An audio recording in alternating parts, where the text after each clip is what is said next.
नमस्कार, आप देख रहे हैं सिटीवी न्यूज हर कदम खबर की ओर। मैं हूं वैष्णवी कतलकर आपके साथ। आज 30 अप्रैल है और अब वक्त हो चुका है दिन भर की फटाफट खबरों का। नागपुर में सिविल लाइन स्थित नए पुलिस भवन के उद्घाटन के लिए पहुंचे राज्य के उप मुख्यमंत्री अजित पवार ने पुलिस दल का हौसला बढ़ाते हुए कहा कि वे बगैर किसी राजनीतिक दबाव के कार्य करें। कौन सी पार्टी राज्य की सत्ता में है तथा कौन सी पार्टी केंद्र की सत्ता में है, इस ओर ध्यान न देने की अपील अजित पवार द्वारा की गई। चंद्रपुर मनपा का 5 वर्ष का कार्यकाल 29 अप्रैल को खत्म हुआ।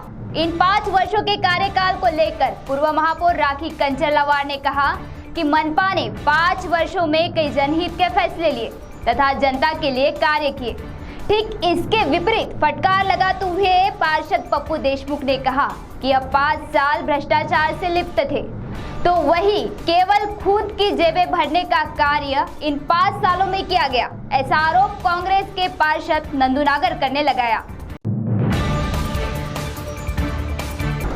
अमरावती के राणा दंपति अब दलदल में फंसते हुए आ रहे हैं नजर। कल विशेष अदालत में मुंबई पुलिस ने राणा दंपति के खिलाफ कई ऐसे मामलों पर कोर्ट का ध्यान खींचा जिसमें राणा दंपति को देना पड़ेगा सटीक जवाब। राज्य सरकार को चुनौती देने की साजिश में राणा दंपति स्वयं के निर्माण किए हुए घेरे में फंसती हुई नजर आ रही है। ईंधनों की दरों में बढ़ोतरी को लेकर प्रधानमंत्री ने गैर भाजपा शासित प्रदेशों को जिम्मेदार ठहराया था। इस पर गैर भाजपा शासित प्रदेशों के मुख्यमंत्रियों ने प्रधानमंत्री मोदी पर निशाना साधते हुए कहा कि वह सिर्फ भाजपा के प्रधानमंत्री नहीं बल्कि पूरे देश के हैं। उनके द्वारा की गई टिप्पणी उनके पद के गरिमा को शोभा नहीं देती। शिवसेना के मुखपत्र सामने में प्रधानमंत्री नरेंद्र मोदी की तीखी आलोचना की गई। हाल ही में संपन्न रामनवमी, हनुमान जयंती तथा आने वाले रमजान ईद पर आरएसएस के प्रमुख मोहन भागवत का बयान आया है कि हिंसा से किसी का भला नहीं हो सकता। जिन समाजों को हिंसा प्रिय है वह अपने आखिरी दिन गिन रहे हैं। हमें हमेशा शांत प्रिय रहना चाहिए तथा सभी समुदाय को एक साथ आकर मानवता को बचाना चाहिए। मोहन भागवत का यह बयान उस वक्त आया जब देश में धर्म के नाम पर संघर्ष की स्थिति निर्माण होते हुए नजर आ रही है। यह किस ओर इशारा कर रहा है, इस पर गौर करने लायक है। आज राष्ट्र संत तुकडोजी महाराज की जयंती पूरे राज्य में मनाई जा रही है। अपने अमोघ वाणी से जनचेतना को जागरूक करने वाले राष्ट्र संत तुकडोजी महाराज को सीटीवी नमन करता है। आपसी भाईचारा बनाए रखने तथा अंग्रेजों के खिलाफ अपनी वाणी से संघर्ष करने वाले राष्ट्र संत तुकडोजी महाराज को सदियों तक याद किया जाएगा। गैस सिलेंडर के ब्लास्ट से एक परिवार के 3 लोग हुए गंभीर रूप से घायल। घुघुस के नकोड़ा में स्थित एक घर में यह स्फोट हुआ जिसमें पति पत्नी समेत 19 वर्षीय बेटा बुरी तरह जख्मी हुआ। तीनों जख्मियों को तत्काल जिला सामान्य रुग्णालय ले जाया गया जहां उन पर इलाज जारी है।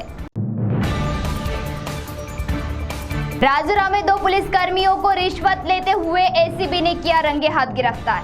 प्राप्त जानकारी के अनुसार यह दोनों पुलिसकर्मी उपविभागीय पुलिस अधिकारी के कार्यालय में कार्यरत है। 50,000 रुपयों की रिश्वत लेते हुए उन्हें रंगे हाथ पकड़ा गया, जिसके बाद उनके वाहन की तलाशी ली गई। तलाशी के दौरान उनके वाहन से 2,60,000 रुपए नगद बरामद होने की जानकारी है। नागपुर के इमामवाड़ा में 12 सिग्नल पर गुरुवार की रात को कुछ लोगों द्वारा एक व्यक्ति पर किया गया जानलेवा हमला। पेट में चाकू घोंपकर फरार हुए आरोपी। जख्मी व्यक्ति का नाम भूपेंद्र हीरालाल पाली, उम्र 44 है, जिसे जख्मी अवस्था में मेडिकल अस्पताल ले जाया गया।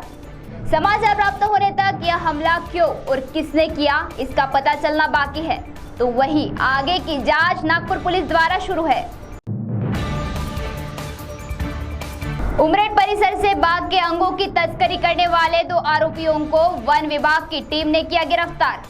एक आरोपी चकमा देकर 9211 होने की है जानकारी। पकड़े गए दोनों आरोपियों के पास से बाघ के दांत, मूंछों के बाल और एक मोटरसाइकिल बरामद की गई है, तो वही दोनों आरोपियों पर मामला दर्ज कर कार्रवाई की जा रही है। तो सीटीवी न्यूज हर कदम खबर की ओर में यह थी खबरें फटाफट। मिलते हैं कुछ ही देर में नई खबरों के साथ। आप बने रहिए सीटीवी के साथ। नमस्कार।